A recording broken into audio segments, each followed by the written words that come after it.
देख के वो जरा चेहरा घुमा लें तो ज्यादा अच्छा है। सुनिए जरा, देखिए। आजकल क्या होता है, देखो मैं बताता हूं आपको। कहीं मैं सड़क पे जाता हूं, मुझे दो तरीके के लोग दिखते हैं। एक ऐसे मुस्कुराता है, खुश रहता है, चेहरे पे मुस्कान होती है, मैं कहता हूं कांग्रेसी। और एक मुझे ऐसे दिखता है, मैं कहता हूं आरएसएस। ये छुपनी बातें ये कभी कभी आ जाते हैं पार्टी में, बेस बदल के आ जाते हैं। मैं बस देखता हूं इनको, आरएसएस। अच्छा, डर के मारे हमारे भी लोग उधर भाग गए। अब बड़ा कंफ्यूजन है, वहां पे वो मुस्कुरा नहीं सकते, वहां पे उनको सीरियस बैठना पड़ता है मोदी जी के सामने। तो कंफ्यूजन हो गया बहुत। तो आप लोग कौन हो? आप लोग वो हो जो डरे नहीं। ये जो यहां पे बैठे हुए हैं, ये देखो, सारे के सारे मुस्कुरा रहे हैं। देखो, अमित शाह की स्पीच देखना, मोदी जी की स्पीच देखना, वो सब ऐसे बैठे रहते हैं कि कुछ गलती से कह ना दे, पता नहीं क्या हो जाएगा। यहां पे हमें लगता है ठीक है भैया, 2-3 बार चिल्ला भी लिए, कोई प्रॉब्लम नहीं है, संभाल लेंगे हम। तो ये पार्टी मोहब्बत की पार्टी है, और आप लोग मोहब्बत वाले बब्बर शेर हो। धन्यवाद, नमस्कार, जय हिंद। तो मोहब्बत की पार्टी और मोहब्बत वाले बब्बर शेर। शकील जी, इसके बाद धान की रोपाई भी और धान की खेती और धान का उपहार भी, उस पर भी आएंगे, लेकिन यहां तक, अभी तक जहां तक हम पहुंचे हैं, इस पर पहली टिप्पणी आपकी। एक शब्द ये लोग लाए थे बहुत ढूंढ के, बॉडी लैंग्वेज, 2012 और 13 में, और उसके जरिए ये मनमोहन सिंह को और कांग्रेस के दूसरे नेताओं को आंकते थे। आज राहुल गांधी ने वही बताया है इनको कि जो आपके चेहरे पे भाव आते हैं, जो आपकी बॉडी लैंग्वेज है, वो क्या है। कि आरएसएस का जो आदमी है, बीजेपी का जो आदमी है, उसके अंदर गुस्सा, नफरत, क्रूरता किस तरह भरी हुई है, और उससे चेहरा छुपता नहीं है, चेहरा कैसा हो जाता है।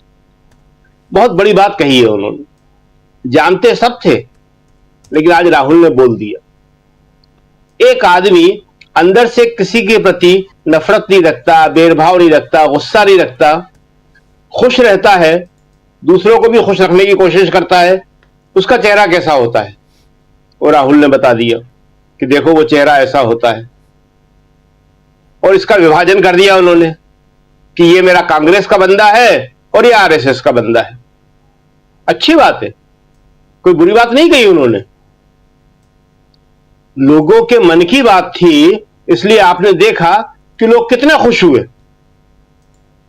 और अब जो है राहुल जो है लोगों के मन की बात करने लगे। आप देखिए कि पिछले 2 दिन के अंदर हरियाणा में जनता जिस तरह रिस्पॉन्ड कर रही है राहुल को, वो अपने आप में एक बहुत ही नई चीज है। और राहुल ने कहा कि मैं समझ गया हूं कि हमें जिताने का तो आपने मन बना लिया है। 2 दिन के अंदर जो है राहुल ने, जो आप धान की बात कर रहे थे, वो जो नौजवान लेके आया था, अभी दिखाइए उसको, वो जो बालियां हैं जिसकी धान की, वो बालियां भेंट कर रहा है, और राहुल बहुत खुश होकर उसको स्वीकार कर रहे हैं उन बालियों को, वो दिखाइए। लेकिन आज 2 दिन से राहुल जिस तरह फसल काट रहे हैं, वो ठीक वैसे ही काट रहे हैं जब फसल तैयार हो जाती है। जी हाँ, ये तो बुआई का है, रोपना कहते हैं इसको, रोपाई कहते हैं। धान की रोपाई होती है, 2 बार में होती है। एक बार उसका बीज बोया जाता है, जब थोड़ा बड़ा हो जाता है तो फिर उस पौध को वापस बोया जाता है खड़े पानी में। पानी बिल्कुल खड़ा होता है, मतलब कि भरा हुआ पानी होता है, देखिए आप। तो आज जब फसल खड़ी हो जाती है खेत के अंदर, तो उसके बाद उसको बहुत तेजी में काटना पड़ता है, क्योंकि वो फिर झड़ने लगती है।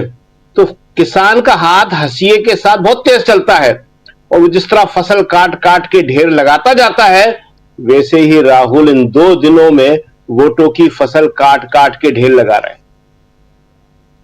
देखिए, इन 2 दिनों की यात्रा ने यह बात साबित कर दी, 2 बातें साबित करी है विशेष तौर पर। नंबर 1 ये कि लोगों के मन में बीजेपी के प्रति अथाह गुस्सा था, उसकी कोई था ही नहीं थी। लोग हर हाल में बीजेपी को हराना चाहते थे, नाराज थे, दुखी थे। और दूसरी बात, वो भी उतनी महत्वपूर्ण है, कि लोगों के मन में राहुल के लिए प्यार और सम्मान था।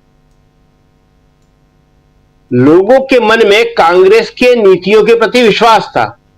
आज राहुल क्या कह रहे हैं? राहुल कोई व्यक्तिगत बात वहां नहीं कर रहे, वो सिर्फ कांग्रेस की नीतियों की बात कर रहे हैं कि कांग्रेस की नीतियां किस तरह किसान समर्थक हैं।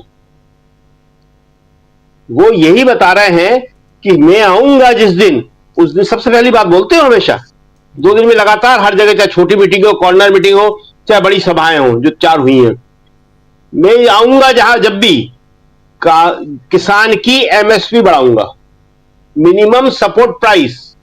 हमने पहले भी आपको बताया था कि वहां पे धान की जो खरीद होना थी वो हरियाणा सरकार ने रोक दी थी। फिर किसानों का दबाव पड़ा, चुनाव सामने दिखा, राहुल की हवा दिखी, तो फिर उन्होंने कहा कि नहीं नहीं हम खरीद लेंगे, ले आओ। किसान फिर बेचारा लेके आ गया, लेकिन धान की खरीद हो नहीं रही है, उसको गीला बताया जा रहा है, उसको क्वालिटी खराब बताई जा रही है। किसान को परेशान करने का हर हरबा आजमाया जा रहा है। राहुल इसीलिए कह रहे हैं कि मैं जो पैसा आपकी जेब से लगातार जा रहा है, फीस में, बढ़े हुए पेट्रोल में, बढ़े हुए डीजल में, आलू और प्याज में, दवाइयों में, और पैसा कहां जा रहा है? अंबानी और अडानी के पास। जितना पैसा उनको चाहिए, जितने एयरपोर्ट उनको चाहिए, जो भी चाहिए, सब उनको मिल जाते हैं। यहां से पैसा सिर्फ जा ही जा रहा है, वहां पैसा सिर्फ आ ही आ रहा है। तो उन्होंने साफ कहा कि जितना पैसा उनकी जेब में डाला गया है, वो सारा पैसा मैं वापस लेके आपको दूंगा। बहुत बड़ी बात कही है उन्होंने जी। और क्या कहा है राहुल ने? देखिए, 2 दिन की यात्रा जो है ये अपने आप में एक बड़ा इतिहास बन जाएगी। अभी आप जिक्र कर रहे थे हिंदू मुसलमान का। हरियाणा में बहुत कोशिश करी, मेवात यही है। इसी मेवात, जैसे कश्मीर को लेके शेष भारत में बीजेपी हमेशा राजनीति करती रही है और कश्मीर के नाम से ध्रुवीकरण करती रहती है, ऐसे मेवात के नाम से ये लोग करते रहते हैं जी। लेकिन इस चुनाव में नहीं हो पाया, कतई नहीं हो पाया। बहुत कोशिश कर ली उन्होंने, और इसीलिए आज कांग्रेस इतनी आगे बढ़ी हुई दिखाई देती है। तो हम बता रहे थे कि राहुल ने क्या कहा। राहुल ने एक और बड़ी इंपॉर्टेंट बात कही, 36 बिरादरियों की सरकार बनेगी। तुम हिंदू मुसलमान की बात करते हो, मैं तो 36 बिरादरियों की बात करता हूं। राहुल ने कहा जो सरकार बनने जा रही है ये 36 बिरादरियों की सरकार होगी। हरियाणा में आमतौर पे कहा जाता है, वहां के जितने भी कास्ट हैं उनको 36 कास्टें माना जाता है, उससे ज्यादा है मगर वो, लेकिन वो एक मुहावरे के तौर पे 36 बिरादरी कहा जाता है वो।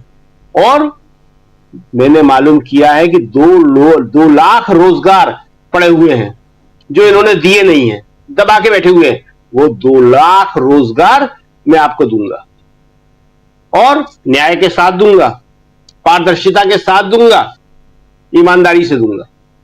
तो खैर,